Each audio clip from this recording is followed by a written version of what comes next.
Ainda no Conectados com a Formação, iremos aprender sobre a taxonomia de Bloom com o professor Roberto Patrus. Ele é doutor em filosofia pela Universidade Complutense de Madrid e mestre em administração pela UFMG, onde também graduou-se em psicologia.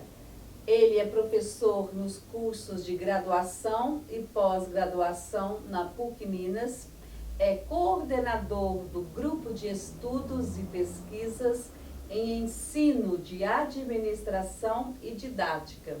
A taxonomia de Bloom é uma estrutura de organização hierárquica de objetivos educacionais.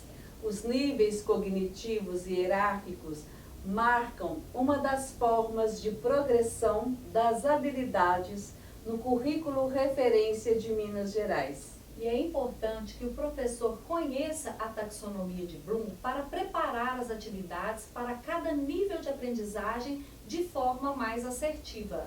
Vamos conferir.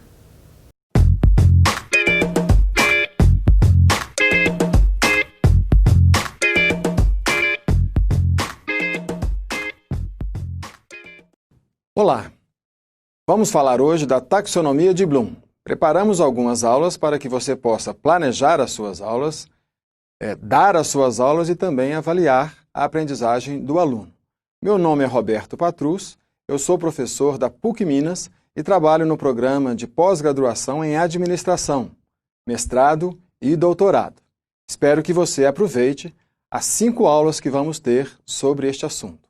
A primeira aula de hoje é para que você tenha uma apresentação do que é a taxonomia dos objetivos educacionais de Bloom. Eu quero que você conheça essa taxonomia e quero, ao final da aula, que você compreenda a utilização dessa taxonomia na definição dos objetivos das disciplinas que você for ministrar. E vamos relacionar estes objetivos com a elaboração também de avaliações para que a gente possa avaliar se o aluno aprendeu ou não aquilo que você pretendeu que ele aprendesse. A taxonomia de Bloom, ela significa uma classificação de objetivos, de processos educacionais. Então, lembre-se, taxonomia é uma classificação. Então, em vez de a gente criar objetivos, como geralmente a gente faz num plano de ensino ou no plano de aula, nós vamos criar estes objetivos classificando o nível cognitivo requerido em cada aprendizagem. O Bloom, na década de 60, estudou essa taxonomia com um grupo de pesquisadores, uma grande comissão, e ele pretendia estabelecer objetivos no nível cognitivo, no nível afetivo e no nível psicomotor. Nós vamos tratar apenas do nível cognitivo neste curso. Vocês podem ver pelo slide uma apresentação dos 6 níveis cognitivos propostos por Bloom. O primeiro nível é o nível do conhecimento, que nós vamos associar à lembrança da matéria vista pelo aluno. O segundo nível é a compreensão, que está relacionada à capacidade da pessoa de traduzir o seu conhecimento em outra linguagem. Depois há um outro nível, que é a aplicação, o que você aprende, você colocar numa situação concreta, numa situação prática. O quarto nível é a análise, que exige a capacidade de separar um conjunto complexo em diferentes elementos e relacionar esses elementos entre si. Depois, um quinto nível, que ele chamou de síntese, que tem relação com a capacidade do aluno de criar, a partir da reunião dessas partes, em um conjunto novo e próprio do aluno, singular. E o último nível, a avaliação. Vamos ver cada um desses níveis em maior profundidade. O primeiro nível, conhecer, o objetivo de um objetivo educacional neste nível é que o aluno reproduza com exatidão uma informação que lhe foi dada. Então, ele exige a lembrança do conteúdo daquela matéria que foi dada para o aluno. Como você avalia se o aluno realmente é capaz de recordar essa matéria? Você pode fazer uma prova, por exemplo. E nesta prova você vai exigir que ele recorde essa informação. Então, o aluno vai ter que, na prova, ter conhecimento daquela matéria. Se ele faltou à aula ou se ele não aprendeu, não leu, ele não vai conseguir fazer aquela questão, a não ser que ele acerte por motivo aleatório, é a sorte. O segundo nível, a compreensão, vai exigir do aluno um pouco mais do que simplesmente o decoreba, simplesmente a memória. Vai exigir que ele use essa informação original que ele aprendeu no livro, ou que ele ouviu das aulas, ouviu em algum recurso didático, e vai exigir que ele amplie essa informação, que ele abrevie essa informação, que ele a interprete e que ele a represente de outra forma, ou mesmo que ele extrapole esta informação. Como que se avalia a compreensão em uma questão de prova ou em algum outro tipo de avaliação? Existem 3 níveis que são interrelacionados entre si: a transformação, a interpretação e a extrapolação. Vamos falar de cada um deles. A transformação é quando o aluno é capaz de perceber um conceito que está expresso em um tipo de linguagem e traduzi-lo em outro tipo de linguagem. Por exemplo, quando se pede que a informação de um gráfico ou de uma tabela seja transcrita em termos de linguagem escrita. Quando se pega uma charge, uma figura, e se pede também para traduzir aquela informação em outro tipo de linguagem. A transformação está muito relacionada com a interpretação, porque ao fazer esse trabalho de transformação, a gente tem que interpretar, ou seja, um gráfico, uma tabela, uma figura. E quando se interpreta, pode-se exigir que o aluno distinga a essência da mensagem de aspectos irrelevantes. Ele vai ter que saber o que é essencial e o que é acessório em uma determinada linguagem. Finalmente, o terceiro tipo da compreensão é a extrapolação. É quando se dá algum tipo de informação e se pede para ele pensar essa informação no futuro. Por exemplo, quando se tem um gráfico com certas tendências e se imagina qual que seria uma tendência num segmento temporal que não aparece no gráfico. Resumindo, é mais ou menos assim. Você pode ensinar equação do primeiro grau para um aluno e perguntar: x mais 3 é igual a 7. Você dá toda a explicação e o aluno consegue fazer a equação e descobrir que x, nesse caso, é igual a 4. Numa questão de prova, se você quiser pedir a compreensão, você pode perguntar: y mais 10 é igual a 14. Se o aluno disser que y é uma matéria que ele não estudou, que é uma matéria nova e que isso se trata de uma pegadinha, é porque ele não compreendeu o que é uma equação. Então é importante que ele seja capaz de compreender que x ou y significam uma incógnita. Uma outra maneira, você pode falar com o aluno numa questão de prova que João tinha 3 balas, ganhou mais algumas e ficou com 10. Traduza essas informações em um formato numérico, ou seja, em termos de uma fórmula, de uma equação de primeiro grau. Ao fazer isso, você está exigindo do aluno que ele tenha compreensão da matéria. Então, é um exemplo muito simples para a gente poder ver depois aplicado à área de administração. O terceiro nível de Bloom é a aplicação. A aplicação é fundamental se o seu objetivo é fazer com que o aluno leve para a prática aquele conhecimento.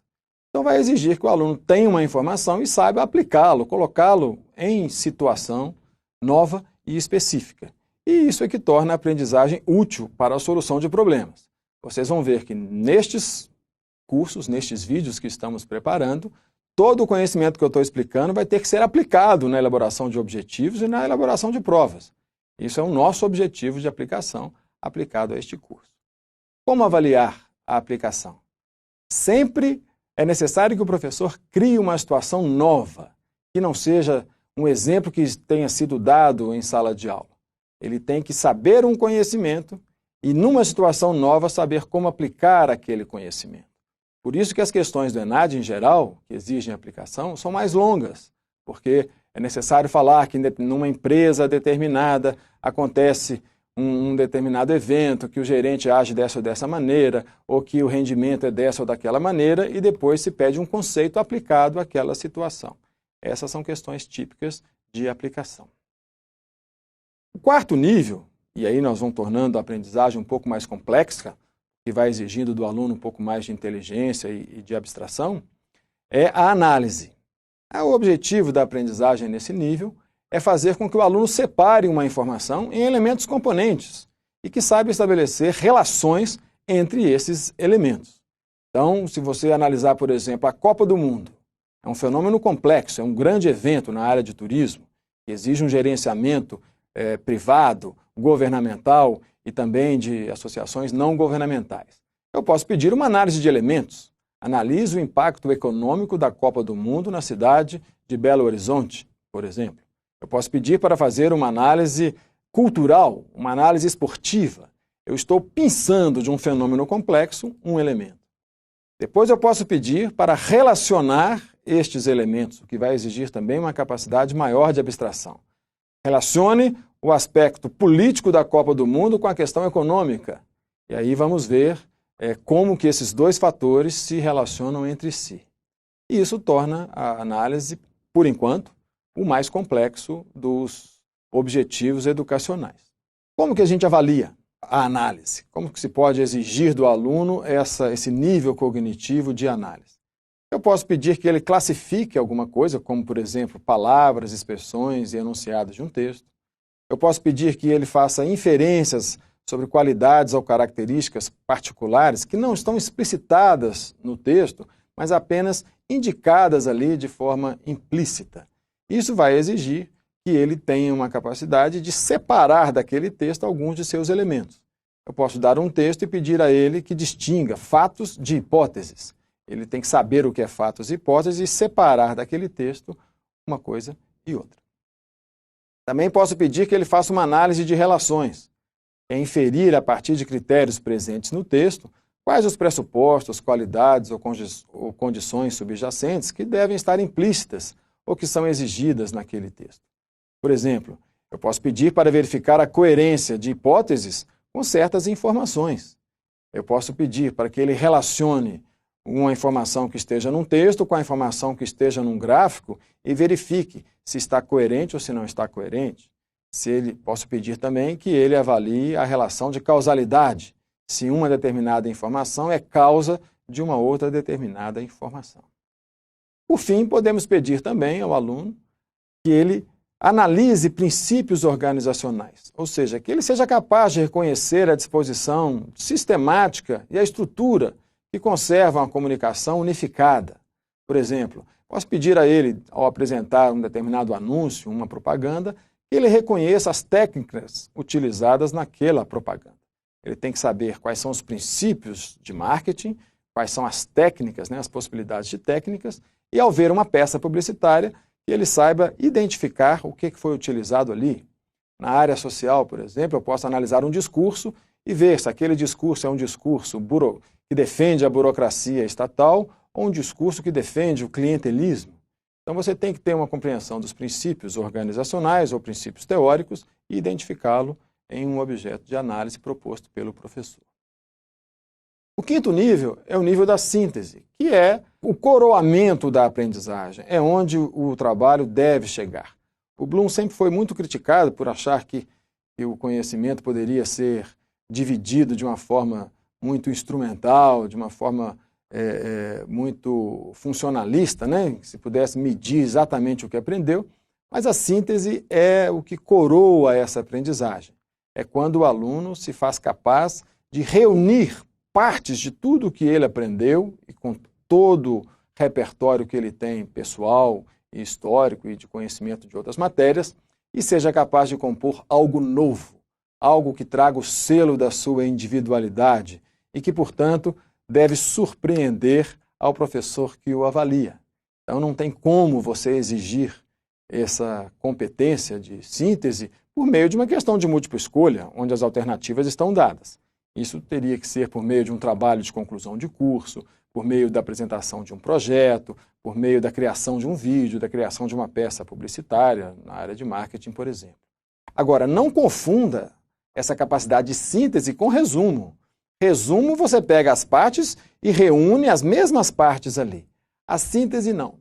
A sua costura vai dar àquelas partes um conteúdo absolutamente original, que é o objetivo da criação, é fazer com que o aluno seja realmente criativo, que ele pegue o conhecimento e saiba propor algo novo. Como avaliar? Pedindo, por exemplo, que ele crie uma mensagem original. Você pode pedir ao aluno que crie uma aula, você pode pedir ao aluno que crie uma peça, você pode pedir um vídeo, você pode pedir que ele traduza toda a aprendizagem dele em forma de um poema, em forma de uma pintura, que ele elabore, por exemplo, um plano ou um conjunto de operações. Você ensina marketing, em vez de copiar aquele modelo, você fala, olha, agora vocês vão criar um planejamento de marketing para uma empresa. Nessas situações, os casos, os cases, os estudos de casos são muito importantes, os casos de ensino, porque você pode dar um caso e pedir para propor soluções. E também há a possibilidade de você pedir a criação de um modelo, que é deduzir um conjunto de relações abstratas a partir de determinados elementos, que é o que se exige em cursos um pouco mais complexos, como, por exemplo, num curso de mestrado ou num curso de doutorado. E é exatamente isso que é a inventividade de um bom pesquisador, de um bom profissional.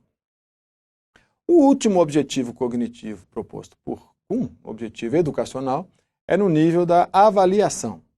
E o objetivo é fazer com que o aluno confronte um dado, né, que ele possa pegar uma informação, uma teoria, um produto e relacioná-lo com um critério ou um conjunto de critérios previamente estabelecidos.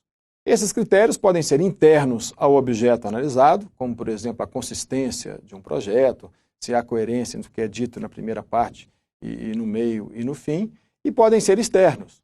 Por exemplo, eu posso avaliar um planejamento de marketing, ele pode estar muito bem feito internamente, mas eu não posso ter recursos para executá-lo. Então ele está aprovado internamente, mas externamente ele se tornou muito caro para a sua execução. Então, economicamente, o projeto não será colocado em prática, não será avaliado. A avaliação é o que exige que a pessoa já seja um expert no assunto, ou seja, uma pessoa que tenha uma expertise e que seja capaz, então, de emitir julgamentos sobre aquilo que está sendo avaliado. Como avaliar a avaliação, né, num curso, né, num caso de aprendizagem? Você pode exigir a emissão de julgamentos sobre um determinado texto, sobre um anúncio, sobre uma peça, né, emitir critérios positivos e negativos. Eles podem ser também quantitativos ou qualitativos, e os critérios podem ser dados a priori, ou então eles podem ficar a cargo do próprio avaliador. Por exemplo, você pode, ao avaliar uma obra, estabelecer o limite de custos. Então você diz ao administrador, sabendo que os seus recursos estão limitados a tanto, elabore um plano para... E aí a pessoa tem que saber se ela vai ser capaz de ter criatividade suficiente para fazer isso. Quando você avalia esse plano, você vai ter que ver se aquele plano que já está pronto, que já está criado por uma outra pessoa, cumpre ou não, né, aqueles critérios pré-estabelecidos. No caso de custos, tamanho, né, ou também pode avaliar os aspectos internos de um projeto. Quando falta precisão, lógica e consistência, o julgamento será negativo. Quando o projeto ele é consistente, ele permite uma avaliação positiva. Bom, em síntese, nós falamos de 6 níveis de conhecimento. O nível 1 de conhecimento exige recordar ou reconhecer informações, ideias e princípios na forma em que eles foram apreendidos ou de forma parecida à que foi apreendido. Se você for elaborar um objetivo nesse nível, você pode usar verbos como defina, tanana, liste, tanana, nomeie, tanana. O segundo nível é o nível da compreensão. Significa a capacidade de traduzir, compreender ou interpretar a informação com base em conhecimento prévio. Você pode exigir do aluno e preparar este curso, né, querendo que ao final daquele curso o aluno explique determinado assunto, que ele seja capaz de descrever, de interpretar ou de resumir determinado conhecimento. Terceiro nível, nível da aplicação, significa selecionar, transferir e usar dados e princípios para solucionar um problema. A amostra de verbos para este nível pode ser resolva, aplique, use, né? Então a pessoa pode utilizar esses verbos quando estiver preparando o seu planejamento. O quarto nível, análise, significa distinguir, classificar e relacionar pressupostos, hipóteses, evidências ou estruturas de uma declaração ou questão. Os verbos mais típicos são analise, categorize, compare, separe, relacione. O penúltimo nível de síntese significa criar, integrar e combinar ideias de forma original num produto, num plano ou numa proposta. Você pode usar verbos ao estabelecer os objetivos neste nível cognitivo, como criar, planejar, elaborar, inventar, desenvolver. Finalmente, no nível da avaliação, a sua definição é apreciar, avaliar ou criticar com base em padrões e critérios específicos. Se você for elaborar um objetivo, você vai desejar que ao final daquele curso, daquela unidade, daquela aula, o aluno seja capaz de julgar, de recomendar alguma coisa, de criticar alguma coisa. Esta aula exigiu de você os níveis cognitivos de conhecimento e compreensão. Você vai ver que eu estou utilizando as mesmas categorias, estou elaborando os objetivos de acordo com o que eu pretendo ensinar para você. A taxonomia de Bloom foi apresentada a você para que você possa reproduzir com exatidão o seu conteúdo. Então, se eu fizer uma prova, eu vou exigir que você saiba o que significa cada um dos níveis e suas diferentes formas. E quero também que você seja capaz de representar este conteúdo de outra forma, no planejamento da sua aula ou na avaliação da aprendizagem. Então, essa aula está exigindo de você os níveis cognitivos de conhecimento e de compreensão. Muito obrigado por hoje. Eu gostaria de agradecer o apoio da CAPES e da FAPEMIG para a realização dessa atividade, que é um produto do GPAD, Grupo de Estudos e Pesquisas em Ensino de Administração e Didática da PUC Minas.